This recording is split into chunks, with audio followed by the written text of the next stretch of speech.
G'day ladies and gentlemen, welcome to Draw with Jazza. I'm Jazza and this is a video in which we're going to talk about having a successful YouTube channel. Now I'm very grateful because this week I will be hitting 100,000 subscribers, and that is something that I'm extremely excited about and I wanted to talk to you about because I also wanted to say that it didn't happen by accident. Now of course I can't plan a successful YouTube channel in the sense that I can't 100% know that it will be a success. But in establishing a channel, I knew from the very beginning that I wanted to be very specific about it. I wanted to have a very structured approach and I wanted to plan for growth. So I want to talk to you about, if you have a YouTube channel or you think about starting a YouTube channel, some of the things that I personally kept in mind and that I see in other YouTube channels that are successful, that are really useful tools to use in your journey along creating successful YouTube growth and a subscriber base. Now we're going to take this from the very beginning. We're going to talk about getting started. Some of you might already have YouTube channels that have started up, and some of you might want to be starting one up from the ground up, but this is also something to keep in mind if you want to refresh and kind of renew your approach. The first thing that I tend to like to keep in mind, and that I had in mind when I started, is that you are tiny. You've got to be really realistic out there. There are so many YouTube channels, and not only so many YouTube channels, but so many YouTube channels doing exactly what you want to do and what you want to be successful at. Biggest example of this would be video games. So let's play video games or things like that, reviews and all that stuff, is one of the most flooded areas of YouTube. Everyone thinks that they are a video game reviewer. So we've got to go through a few things. First of all, you've got to know your audience. You want to have a specific idea as to who you're trying to reach, and then base your plans in the future about how to reach that audience. How are you going to capture the people that want to watch your videos? So if I say, oh look, I want to be a video game let's player, that's a bit too general, because how many kinds of video games are there? Am I playing RPG video games or first-person shooters? So you get the idea. There are a lot of ways to do the same thing, and you want to understand who is going to watch your video, which brings me to my next point, which is finding your niche. That basically means finding within the market of the area that you're attacking a way to be different, a way for people to be drawn to you instead of those other areas. So for example, when I started my Draw with Jazza YouTube channel, I knew that in the past, when I looked for video tutorials, there really isn't much out there, and where there is, it's a bit kind of sparse and all over the place. There wasn't, at least for me, one place to find tips on animating or drawing or, you know, sound or whatever, all these things in one place that were relevant to me. So I thought that's something that I can offer people who were in the situation that I was in. So I knew that that's first off a bit of a niche that I had, is I wanted to have a bit of an all-in-one, something that was a bit of a jack of all trades, master of bits of everything sort of channel. The second thing is there were no video tutorials in which there was contact with the tutorial maker. So there were many tutorials where there was a voice over, where someone was saying do this and do that, but there was no interaction as if it were one-on-one, basically meaning a webcam like I'm talking to you right now. Now the reason why this was important to me was because, first of all, I kind of talk with my hands, so I feel like I'm communicating directly when I do this. And I don't know where that comes from. I actually have a brother who's partially deaf, and I actually think it comes from that, because I'm used to maintaining eye contact and being very clear and communicative when I talk to my brother growing up. And so I think that's actually affected the way I communicate in general. And so I've felt that in teaching, in doing tutorials and things like that, I've felt it's very important to communicate. If I'm giving a video tutorial on facial muscles, it's really cool for me to have the option to reach into the camera and say, when I stretch my mouth out like this, it affects these areas of my face, that kind of thing. So they were two areas that I knew I had a bit of a niche in the very broad market of video tutorials. There were thousands and thousands of video tutorials, but I knew that there wouldn't be many that were a bit of a hub for people, and that there wouldn't be many that actually had a bit of a clear webcam communication. The other thing to keep in mind when getting started is to allow for time. Now, when I say allow for time, I mean you're not going to just shoot up and be successful straight away. It takes a long time, and it's exponential, meaning it's going to start off slower and it's going to take time to grow. But as it grows, if you're maintaining stability and doing things that I'm going to talk about later in the video, it's going to grow steadily more and more and more. Here is a graph that I've been building over the last 2 years. So it's taken 2 years for my channel to get to 100,000 subscribers from zero. Now you can see that in the first 6 months to a year, I was under 10,000 subscribers. In fact, I was, for most of that time, under 4,000 subscribers. Now, the reason I was lucky enough to start off with a few thousand subscribers is because I had built a bit of an audience elsewhere. So I had a little bit of a following on Newgrounds.com, a little bit of a following on Facebook, and a little bit of a following on my other YouTube channels. And so I tried to channel the people from there that I thought might be interested in my stuff and bring them over. Now, when allowing for time, this takes place in two aspects of growth. The first is stable long-term growth, right? So there are many YouTube channels that are quite viral, have viral content. So they might put out a video once every few months and just get heaps of views because they've got a market and they've got that really cool sort of, oh, here's a video from that person. I haven't seen them in ages. I love their stuff. But I knew my channel was a bit different than that. I knew it was going to be a steady, stable sort of setup. So I wanted to allow for that stability, and I knew growth wouldn't be viral. I knew growth would be stable. So I wanted to be a stable channel. That being said, there have been moments of quotes virality, meaning videos that have gotten a lot more exposure than that was previously expected, which has allowed for that growth. And that can be planned and that can also be unplanned. So for example, here are 4 points where in my YouTube analytics, I see very large spikes in subscribers. So I might have gotten 1,000 or 2,000 subscribers in a single day. Now, only one of these was unplanned. The first one, which is point 1, is at a time when I did the Draw My Life video, which actually got 100,000 video views, about that, in the first week or so. Now, that was a huge amount of video views when I put it up, and it's still my second most viewed video on this channel. Now, I did not plan for that to be a viral sort of video, and it's not like viral in the sense of millions, but for my content that was averaging a few hundred to maybe 1,000 or 2,000 video views per video, to get 100,000 was quite viral. But you can't plan for that. So what you can do is, in a way, through collaborating with other more successful channels and other people who have an audience base that you might want to grasp, you can, in a way, plan for a bit of that viral changeover. Now, when I say viral, it's not viral, but the video views are much larger in another area of YouTube rather than your own when you're growing. Now, keep in mind when you want to collaborate with other YouTube authors who have a higher subscriber count than yourself, they're going to be less inclined to collaborate with you. So you really want to make sure you offer something. So for example, when I've done some video exchanges or collaborations with a channel like Dota Cinema, for example, I knew that I loved the game and I could do art. And so I offered to do some cool art for them and give them a video to upload and let them take the ad revenue for that video. In exchange, link to my channel and I get subscribers, right? And that has worked every time I've done that. So that's an example as to how you can plan for a burst of growth as long as you have something to offer them, because you won't necessarily be able to offer them subscribers, but you might be able to offer them something of value that they can put out there and then you get something of value in return. At the end of the day, every channel that you love that is successful on YouTube has a structure, and it has to have a structure. Well, I mean, there are exceptions to the rule.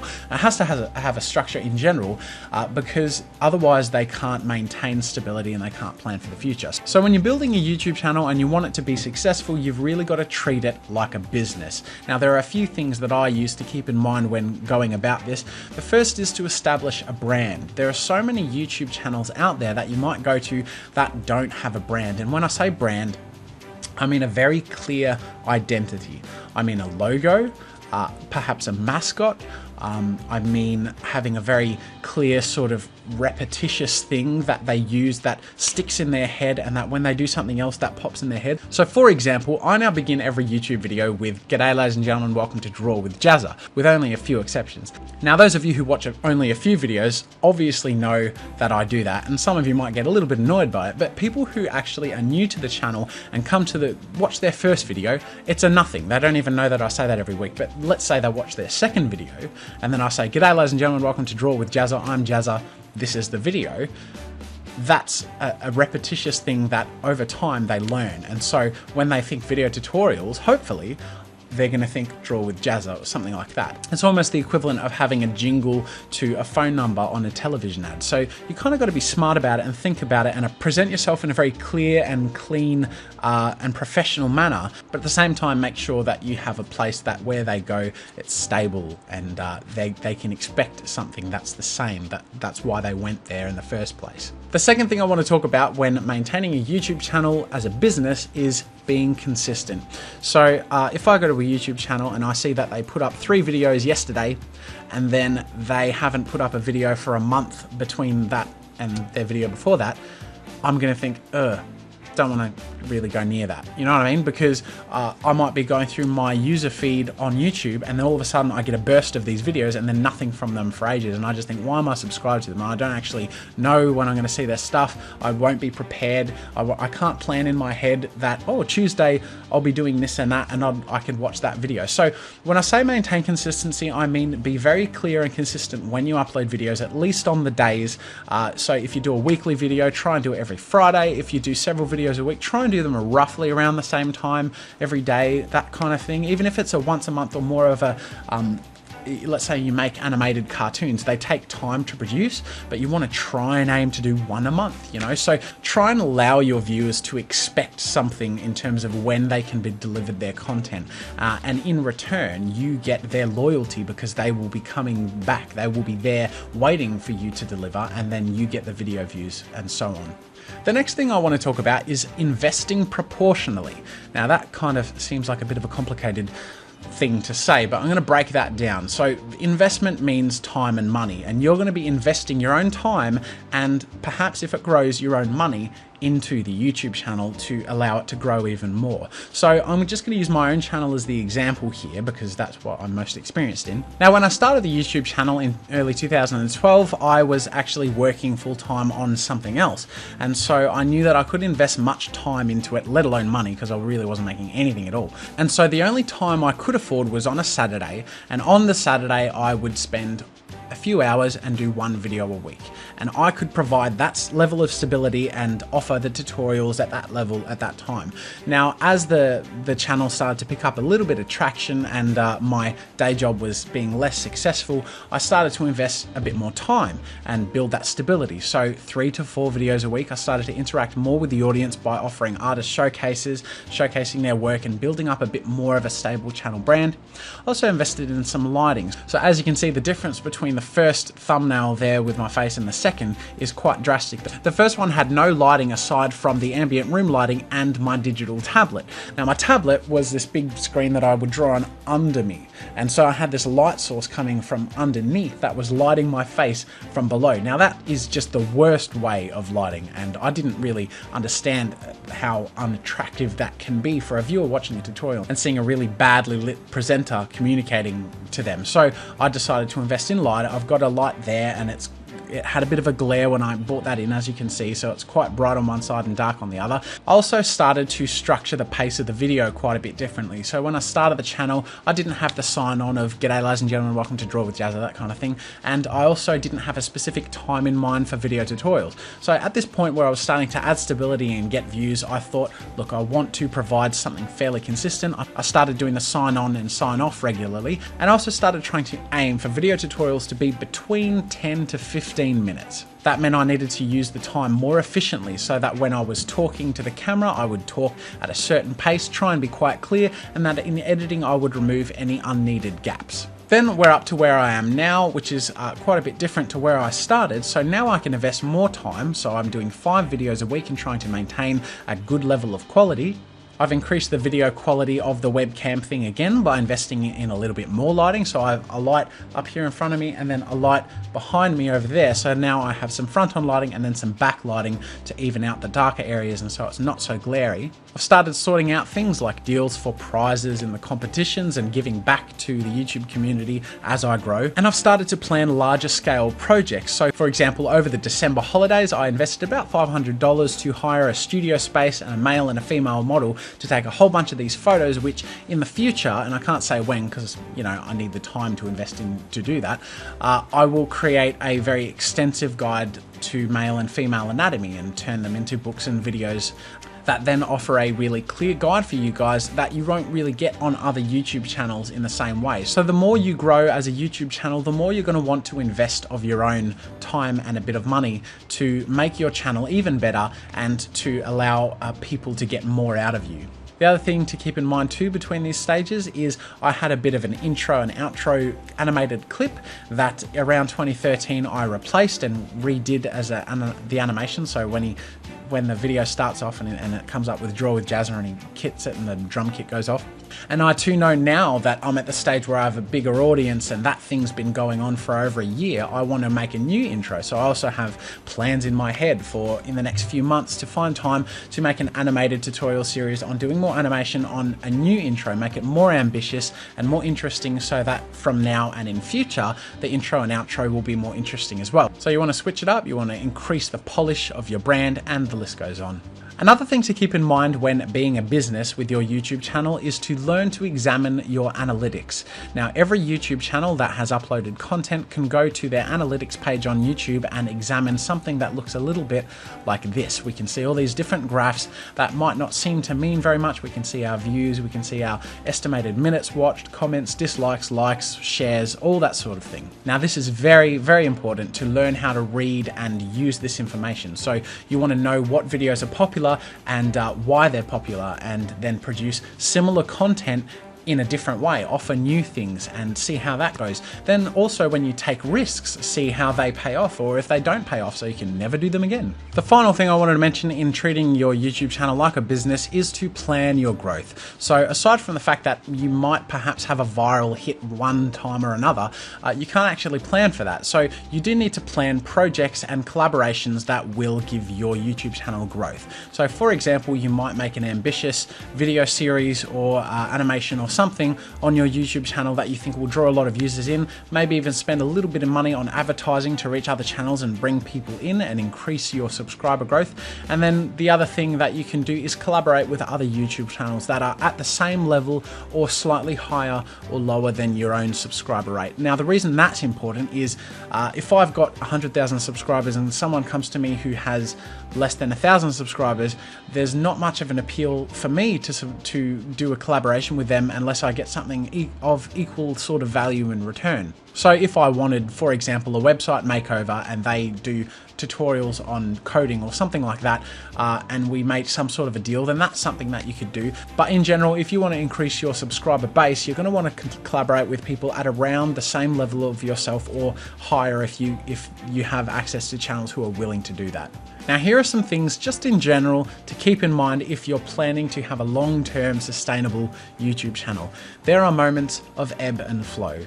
That means there are going to be times where things are pretty flat and might even be going downhill, and there will be times as well, whether you plan on or not, that they increase and go up. So I recommend keeping some backup projects or plans that you can kick into gear when things start to ebb or even start going downhill. So it might be a collaboration with another channel, it might be having a video series set aside for when you bring something, and it might be introducing a new segment or something like that. The other thing to remember is don't be a subscriber whore. Now, you're going to hear a lot of talk about subscribers, and I'm guilty of that too. I'm making this video as a thank you and a bit of a guide because I've reached 100,000 subscribers. So there are landmarks, and of course it's worth being proud of reaching certain goals. But that being said, it's very, very important not to make that the be all and end all of your channel. I would still be doing this channel with as much time and effort and money as I could invest in it realistically, even if I wasn't at 100,000 subscribers, even if I was at 10,000 or below. So you got to know that subscribers is not the be all and end all of it. You just want to build for sustainability and your audience and always cater to them. The other thing to keep in mind is to diversify your revenue. That basically means if you're monetizing your YouTube videos, you want to try other ways of monetizing as well, because YouTube AdSense revenue can be good, but most of the time it's actually pretty low. So even at 100,000 subscribers, I'm not doing great. I can't live off of the money that I earn from my revenue from YouTube, but I diversify my revenue. So I have clients that I do animations for. I might in future do things like merchandise. I know a lot of other YouTube channels do that, or they have their own websites with ads running on their website. So you want to diversify, you want to do lots of different things to make sure you have money coming in from different sources so that you can sustain yourself financially and provide more on your YouTube channel.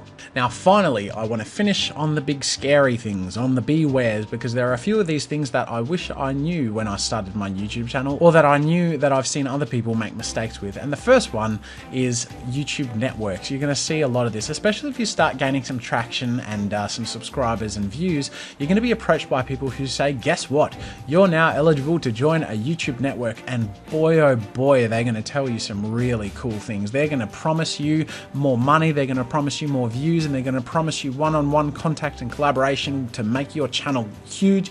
But I'm just going to be totally blunt and honest. I've done this once and it was awful. It was a terrible experience. I did it for 1 month, and the only reason I was willing to do it was because A, they were promising all these wonderful things, and B, they promised me that it was a 30-day period in which I could cancel anytime. So I thought, great, let's give it a go. It's worth at least trying because I can cancel anytime. I tried it, and within 2 weeks I thought, holy crap, my revenue is less than half. This is terrible. And I said, I want to quit. And so they said, okay, at the end of the 30-day period, you can quit. Great. So I have to wait 30-day period. And so I'm on that waiting list, getting half the revenue for over a month, at which point I was then on a 30-day wait to be released. So it was 2 months that I was stuck in a you can quit anytime contract that I was just stuck in. I was getting half my revenue, and I was in a bit of a financial problem in my own personal life anyway, so it just didn't help. So I personally just say stay away from them. They take a portion of your revenue. They might, if you have pretty much no revenue, be worth trying because they can give you views if you have good content and you can build a base quite quickly. So there are ways that people use them and make good use of them. But I'm going to be honest, my experience with them was horrible. All I hear about other people's experience is mostly terrible. So I would just warn you to be very, very cautious. The second thing I want to talk about is copyright. Now, you want to only put up stuff that you own or you have the right to use, and YouTube is cracking down on this these days pretty hard. So they have ways of scanning even video content, audio content, all this stuff, and they can recognize very quickly if you have anything in your video that isn't owned by you or that someone else is claiming is owned by them. And other people can also just make claims against you. So someone can say they stole my song, whether it's your song or not. So you've got to kind of combat these claims, and you just got to be really careful. So as long as you get everything in writing, if you get permission to use things. The other thing is competition. Beware of competition. Now, I don't mean beware of it in a negative sense. There's always going to be competition, and it's a good thing, but don't be complacent. Don't sit still, because you're going to be working hard to overcome your competition, but so is your competition when it sees that, you know, you're viable. So you want to make sure that you're providing something new in a space that gives them room to grow and lets you grow as well. Another thing to be aware of is a lack of connection. YouTube is a relationship between you and your subscribers. These are people who click and want regular content, and it also means that they want interaction with you. So they're going to write to you, they're going to write to you on Facebook or PM you on YouTube. And while if you grow to be fairly large, it can be difficult to keep up with it, I still personally think it's quite important to reply to those emails as often as possible if they're legitimate sort of emails, or to reply to questions in your comment section. Show them that you're an interactive person and that there is a reason that they're there. It's because they want to get your content, and they can also hear from you in person. And the very last thing I want to warn you of is complacency. Don't sit still, don't get comfortable and soak in the rays of the sun while other people are still going to be working hard to grow, whether they're below you or not. Quite similar in a way to the story of the tortoise and the hare. You want to be the tortoise, you don't want to be the hare. You don't want to burst ahead. You don't want to get a viral hit and say, oh, I got $1,000 from this movie that got 100, 200,000 video views, and now I can sit still and relax.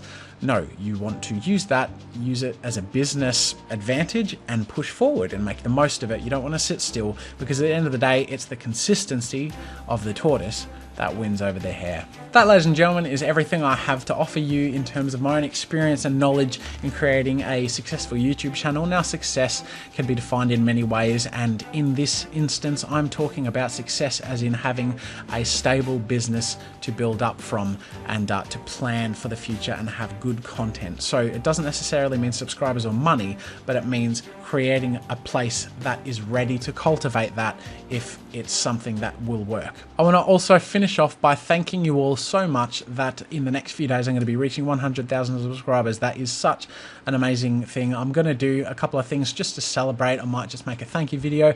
I also intend to do a bit of a live stream that you guys can join. So until then, ladies and gentlemen, thank you so much for viewing, and until next time, I'll see you later. Thanks for watching. Make sure to subscribe if you enjoy my videos. You can download the reference files from this tutorial by clicking the link in the description. And remember to share any art, animation or game you make on Newgrounds.com. Until next time, see you later.